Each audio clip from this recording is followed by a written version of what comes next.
And even the cry is even good for our hearts.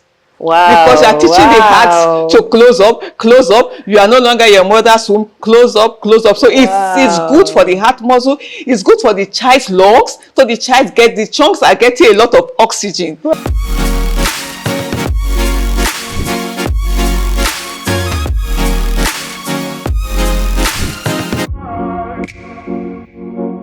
Hello and welcome once again. In today's episode, we're going to be talking about possible things that happen after a period of pregnancy, because we all expect that when the child comes after a period of pregnancy, the happy mother, healthy baby and family are going to all go home and be at peace and we live happily ever after. But what happens in cases when that's not always the case? I have with me today veteran nurse, midwife and pediatric nurse. She's going to be talking about cases where children have to be in the NICU. She's going to be talking about times when parents, in her experience, were not ready, particularly ready for things that they faced after having their baby. And so I'm going to just ask her, I have with me Nurse Asemuta. She prefers to be called Mommy Pat. So if you see her on the streets, hail her Mommy Pat. She's wealth of experience, has been in the medical space for over 35 years. When she told me, I gawked. Wow. So, and it's just an honor to be here with you today. Such an honor that I'm going to be, exploring your wealth of experience for the people at home, moms to be, new moms, new dads. There's a lot to know, and I always say that this is common knowledge. These are not things that people should just, this is not the type of thing that you should say when we get to that road, we'll cross it.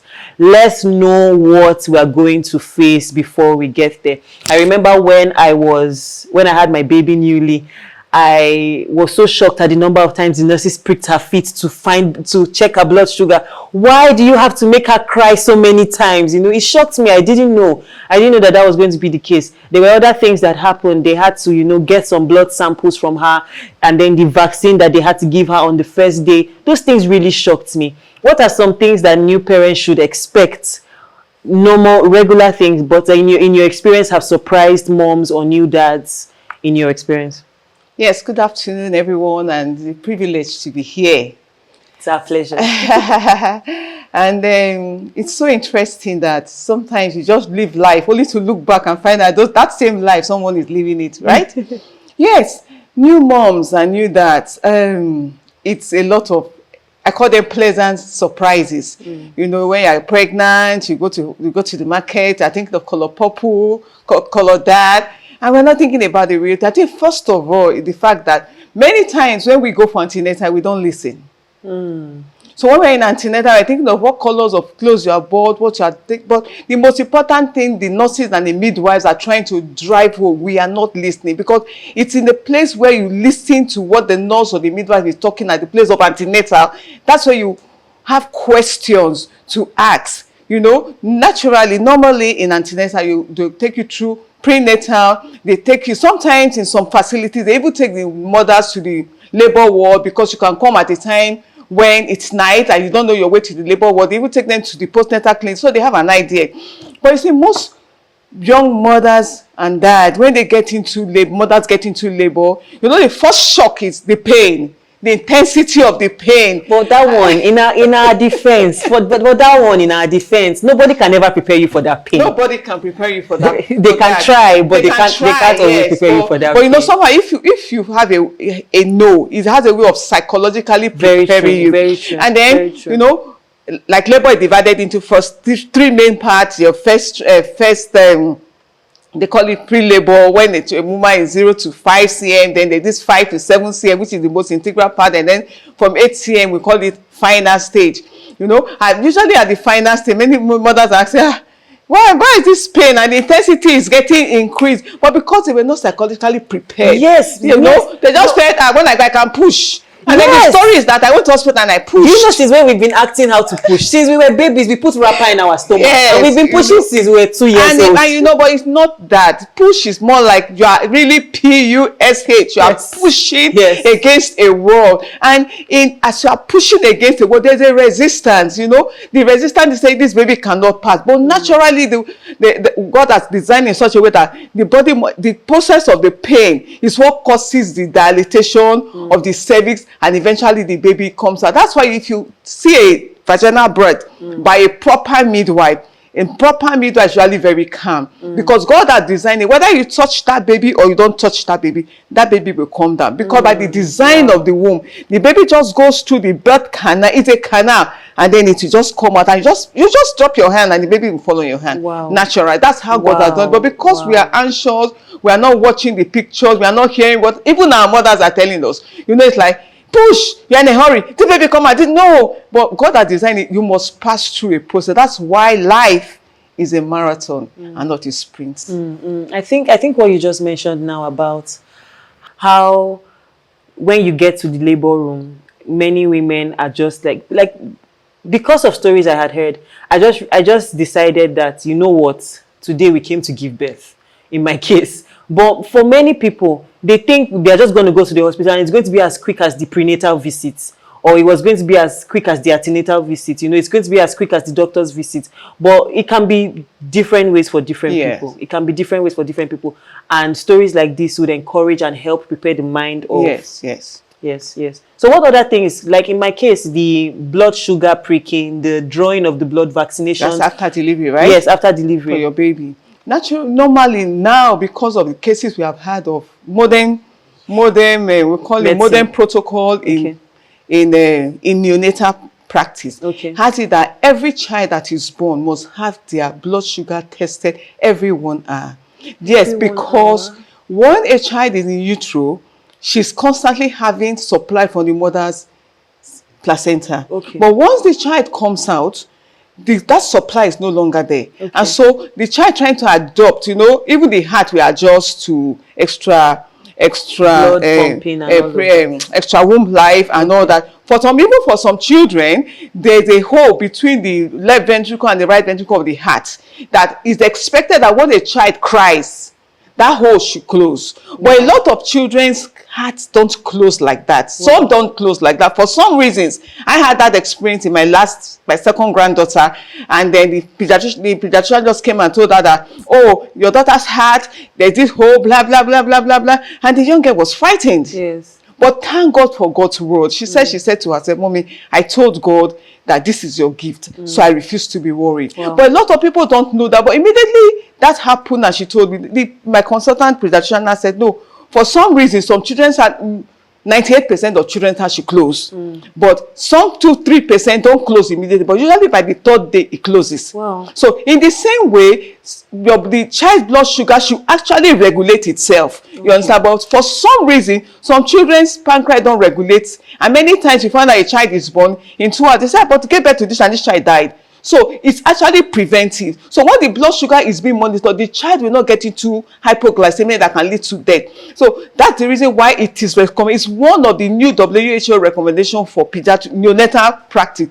Every child born must have their blood sugar regulated, checked every 1 hour. You understand it? So it's safer for the child. It's encouraging to know that it's preventive rather than, it getting to something worse. It's preventive. So at least I can go through, for the new mom, I can encourage her to go through the pricking. Is better than the child going into some complication later. Hypoglycemia and then other complications. And another thing with if the sugar is high and the liver and the pancreas are not germinating it can even lead to jaundice. Yes. So it's more of preventive. So immediately there is a change or there is a problem, they either correct, and if it's too high, they give normal saline to reduce it. If it is low, they'll give sugar. So in that way, the child, you'll just be seeing the figure, they're taking it, but you will be seeing the figures. And after a child, the natural body will respond well. So what of things like immunization and then the first samples that they take from the child? What are those? Yes, another thing we check out for is jaundice. For some children, like I said, some children's organs don't respond so fast. For some of them, there's something called bilirubin that's supposed to be excreted by the same liver. You understand it? And if it is not being excreted, it is spread on the skin. Normally, over 95% of children have jaundice first 24 hours, and it clears because the child is getting older, and then the organs are getting to respond well post uterus. You understand? But for some reason, some children are not able to deaminate the bilirubin fast and begin to see those yellow pigmentation. That's the first thing. The first thing is to shout. Immediately you see it. Sometimes it's better to come to the hospital. They say, oh, If it is first 24 to 36, that they call it physiological, it's just normal for the body to excrete it. But after 36 hours, it's problem. And if you don't come to the hospital after 48 hours, the brain cells of that child is damaged permanently for life. Yes. Wow. Yes, I have someone that this one's made is 27 years now, and he has never walked. Yes. Wow. Yes, Jesse's and then we're in Kaduna together. Yes. It's very, so it's these terrible. things are preventive. It's terrible. So those blood samples are preventive. It's part of WHO protocols to reduce infant mortality. Wow. Yes. I would have been so upset with my nurse if I knew that. I was absolutely upset. I just had a new baby. Why are you making her cry? You know, they did everything to get blood. They did everything to... And even the cry is even good for her heart. Wow. Because you are teaching the heart to close up, close up. You are no longer your mother's womb. Close up, close up. So it's good for the heart muscle. It's good for the child's lungs. So the child the chunks are getting a lot of oxygen. Wow. So it's all for the advantage of the child. My new mommy brain was, I failed this child. I failed her. Look at the way I gave birth to her for them to make her suffer. They are using her as lab tests. You see? Wow. So that's the reason. So when children cry, they actually are expanding their lungs, which is very, very, very healthy for the child. Yes. Wow, this is so enlightening. Yes. Let's go on to more complicated things than children can go. These are not the normal cases where the children have to be in the NICU. I remember a day in my antenatal classes, the doctor was talking about how there will be cases where, and he was very assertive, he said there will be cases where you would have a baby and you won't go home with that child. I will send you home and I'll keep your baby. And everybody was like, you can't do that. I carried this child for 9 months. Let's talk about cases where the child will have to be in the NICU and sadly the parents would have to go home and leave that child behind. They don't even go home. They have a mother's room. Okay. Normally, like most facilities have a mother's room. Okay. You can't go home because you need the breast milk of the mother. Okay. You understand Okay. it? You can't go home because your child is in the hospital. You are discharged. You are not, but your child is on admission, so you can't even go home. Okay. Yes, there are certain cases, like I talked earlier, I talked about hypoglycemia. For some children and for some reasons, they get into hypoglycemia. They need to be admitted and need to be watched over. For some other children, for some reasons, maybe a mother was perhaps toward the last part of your pregnancy, you were sick and you didn't treat things like malaria. You can give birth to children with malaria, and it must be treated because malaria is one of the highest killers of infancy. Wow. 2, mothers could have things like infection. Sometimes they won't even know. And during the childbirth, in utero, the child is preserved, but particularly for vaginal birth, and the child is coming out, can get infected. Wow. So you now find out that after the first 6-8 hours, the temperature rises to 37.8. Nobody will allow you to go home. Because that temperature rise alone can destroy a child's brain cells for life. So the child must be admitted for such cases. Okay. Then for other cases, some children didn't grow well. They had what we call chromosomal abnormalities. For some reasons, you can't even explain. It was not even picked at the scan. That is why it's so important to go for prenatal, genetic counseling. For some reason, the child did not develop well. And I think I keep having to thank God because many times such children die at birth. But it's painful. But when you look back years after, you're able to thank God because it's better to have a child who dies at birth than to have to suffer with a child who will never eat or talk, or it's another journey. That's painful. Altogether. Yes, so it can happen. And then, like you said, like we're talking about, you can just deliver and the child died. I have a very interesting story. That girl is 19 years, 18. I'm not a typical nurse. I'll say that because I've always had to work in teaching hospital. So in my mind, I always have what physiology is happening. So my friend was in labor, and then my doctor friend now called me, oh, Pat, my friend is in labor. Our friend is in labor. Can you go and check her at home? And I said, no, I will not check her. Can we go to hospital? She said, no, but she's her third child that she can wait at home. I said, no, I will not wait at home. Let's go to hospital. When we get to hospital, then they said, say go back home. We'll go back home. As I was very uncomfortable, and so we got to hospital, and in 2 hours, the child heartbeat was I remember it was 172, and I said, why will this child's heartbeat be 172? It's a busy, it was in ABU labor ward, you can have like 20 deliveries in one day. Just for the sake of people who don't understand, is 172 good or bad? Bad. Okay. The normal heartbeat for a child should be 124 to 148. Wow. So by the time I've gotten to 1 172. So immediately the doctor, thank God I remember him. I'll call him wherever you are, Dr. Ame, if you hear this message, thanks to you because of you, Omo is alive today. And she thought 172. And she said, matron, this 172, let's go and do a scan. Only for us to go and do a scan, I found out that in the process of less than like 1 hour, there was cord around this girl's neck. So in less than 2 hours 45 minutes, that was record breaking in a government hospital. We were in theater.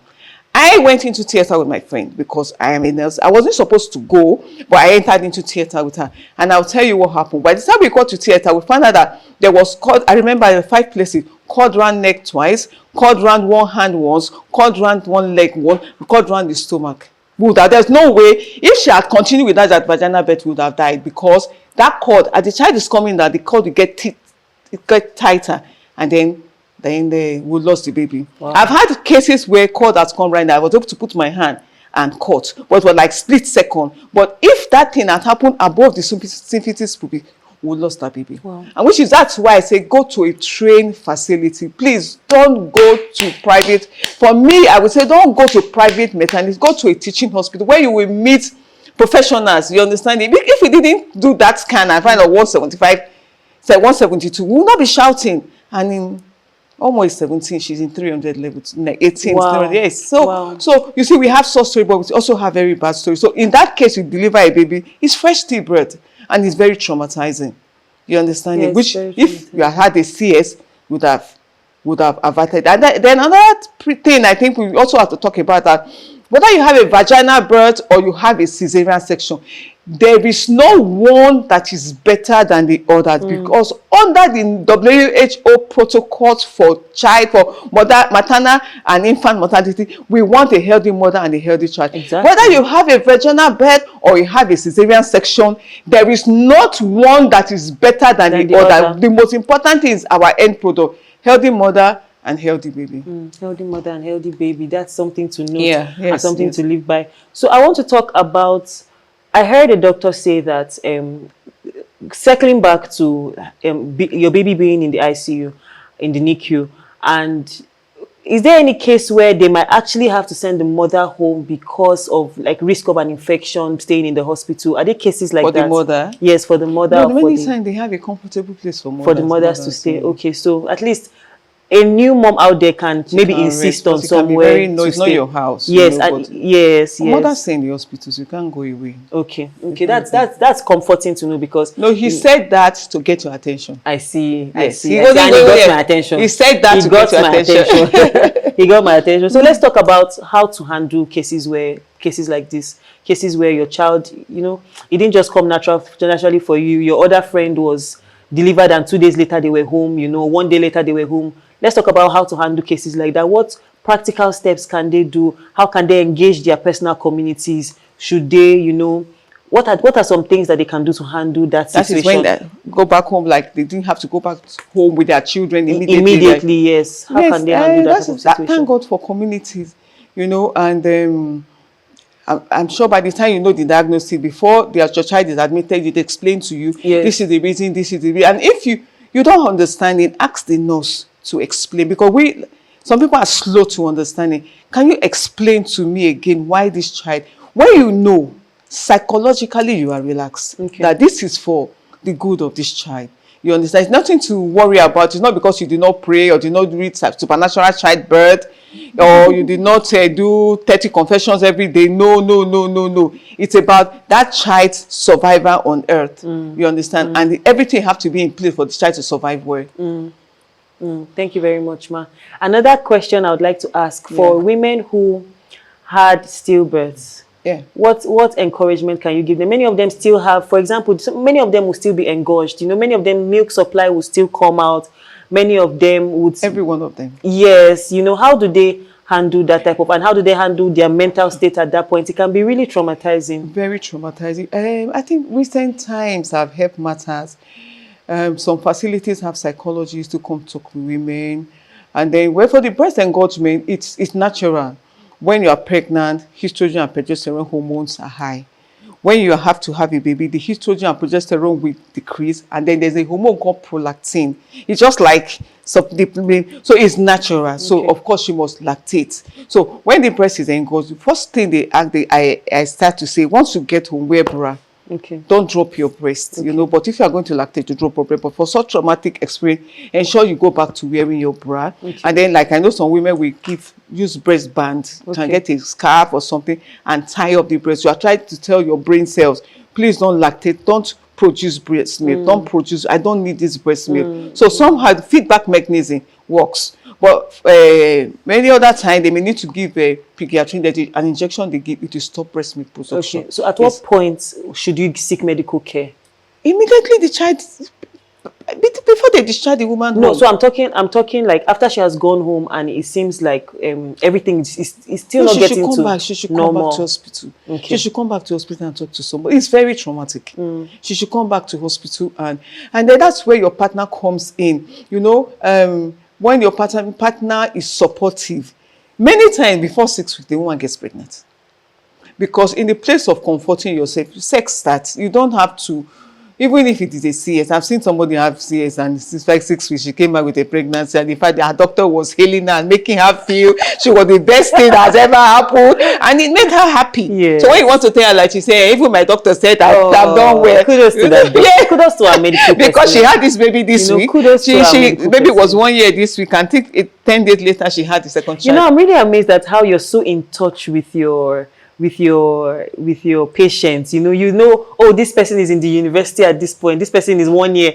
It's beautiful. It's beautiful. And I'm particularly saying it because personally I don't think I'm still in touch with some of my medical personnel, but not all. And I wonder if they remember my case as vividly as you remember all these ones. You know, I think I was personally involved in all of them, most of them. Wow. I think I think I'm natural. I was born to be a nurse. I think that's it. Even what I do now, I at times, like sometimes I shouted on 2 girls last week and it's like today, my Yadim was amazing person. As I said to them, you know something, that child could have been you, your child, your mother. So when you come to work with that mentality, so by the time they ended that posting today, they were like missing me. Oh yes, kudos because you bring yourself into it. Yes, you know, look at the patient as it can be my sister. Yes, I start from there. It could have been me. I start from that. It could have been me. Could have been my child. Could have been my daughter. You understand? Yeah. Amazing. Final words, ma. Final words. So yes, finally, please know that whatever pregnancy is a beautiful package, beautiful privilege to be pregnant and have a child. And sometimes our expectations don't come the way we plan. But please know it's not your fault. Not that it's not because you have not prayed enough or you have not sought for help enough. No. The beautiful thing is that I have found that after 54 years of my life, that not all things ultimately work together for good. That is the summary of it.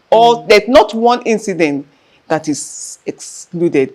Everyone work in making you a better person for tomorrow. While we were upset, you said something about how they should always talk to the right people when you're going through difficult phases like that. Can you say something about that? Who to talk to at phases like that? What type of people to put around you? You know, just say something about community. Community is so important. Yes, most of us belong to community. If you're a Muslim, they already have communities. You need your spiritual help. You need because life is spiritual. You need your spiritual support. Then, of course, in the hospitals, right now there are clinical psychologists, not just psychiatrists. There are a lot of clinical psychologists who are doing a lot of jobs. And there are a lot of work people are doing online. You can ask from people and ask. And then, of course, there are some other young mothers. There are a lot of young mothers like Joyce, very knowledgeable mothers, you know, you can talk with. And then, please, if you are talking to anyone and you at any point feel rejected, please run away. Yes. Because it's spiritual. You understand? Life is spiritual. If you at any point you don't feel accepted, please just stop that conversation. Yes. Stop it because you need somebody to wear your shoes to get to where you are. Yes. I may not have run through your journey, but I can empathize with you. Yes. So at any point, even if it's your spouse, just stop the conversation and then wait for a better moment and communicate it. Yes. And if you like Mommy Pat said, if you ever feel like you're rejected in that conversation, it doesn't mean that you should enter your shell, find another place, find a Yeah. more comfortable space, find a talk. healthy space to talk, but don't do it alone. Thank you very much for today's episode, Mommy Pat. Can I hug you? Yes, please. Thank you so much. It has been so enlightening. If you ever go through a difficult situation like this and you need someone to talk to, you can reach out to us. You can send us a message. We have very trained medical personnel on our team that would reach out to you back with good advice that can help you through seasons like this. If you learned something in today's episode, please leave a comment and share this video with your friends and family. Don't forget to like this video as well. Subscribe to our channel and click the bell button so that you will know when next a video is uploaded. We're coming to you with information and with support and with help. See you next time.